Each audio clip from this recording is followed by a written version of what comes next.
ગત રોજ 6 જુલાઈને શનિવારના રોજ સુરત સચિનના પાલી ગામમાં 5 માળની બિલ્ડિંગ ધરાશાયી થઈ હતી। આ ઘટનામાં અત્યાર સુધીમાં 7 લોકોના મોત નીપજ્યા છે।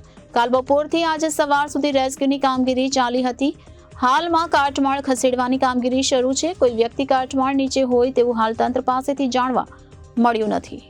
સુરતમાં સચિનના પાલી ગામમાં આવેલી 5 માળની બિલ્ડિંગ 6 જુલાઈની બપોરે 2:30 વાગ્યાના અરસામાં ધરાશાયી થઈ હતી। આ બિલ્ડિંગ ધરાશાયી થતા ભૂકંપ આવ્યો તેવો સ્થાનિકોને ડર લાગ્યો હતો।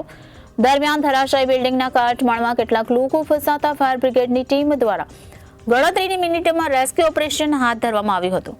પોલીસે બિલ્ડિંગના માલિક રાજ રસિક કાકડિયા, રમીલાબેન અને રસિક કાકડિયા સામે ગુનો દાખલ કર્યો છે। આ ઉપરાંત બિલ્ડિંગની દેખરેખ રાખનાર અશ્વિન વેકરિયા વિરુદ્ધ પણ ગુનો નોંધાયો છે। આ બિલ્ડિંગ જર્જરિત હોવા છતાં 6 મકાન ભાડે આપી દેવાયા હતા। બિલ્ડિંગમાંથી 5 થી 7 પરિવાર રહેતા હતા અને દુર્ઘટના બાદ રેસ્ક્યુ ટીમ દ્વારા એક મહિલાને જીવિત બહાર કાઢવામાં આવી હતી। બીયુ પરમિશન વિનાની બિલ્ડિંગ સીલ કરવાના બદલે પાલિકાએ માત્ર નોટિસ ચોંટાડી રહીશોને મોત આપ્યું છે।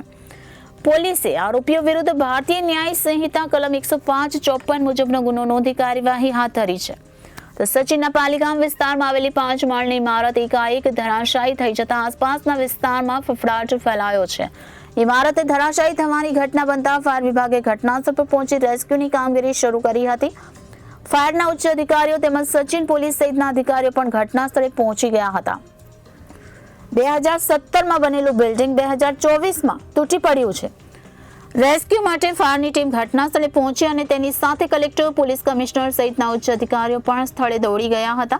કાટમાળ નીચે લોકો ફસાયાની આશંકા રાખીને લાઈવ ડિટેક્ટરથી સર્ચ કરાયું હતું, જેમાં કાટમાળ નીચે કેમેરો નાખીને શોધખોળ કરતા પહેલો મહિલાનો મૃતદેહ મળી આવ્યો, જે બાદ વધુ લોકો અંદર હોવાની શંકાએ તંત્રએ રેસ્ક્યુની કામગીરી તેજ કરી હતી। ત્યારે ગત રોજ 6 જુલાઈને શનિવાર સુરત સચિનના પાલી ગામમાં 5 માળની બિલ્ડિંગ ધરાશાયી થઈ અને આ ઘટનામાં અત્યાર સુધીમાં 7 લોકોના મોત નીપજ્યા છે।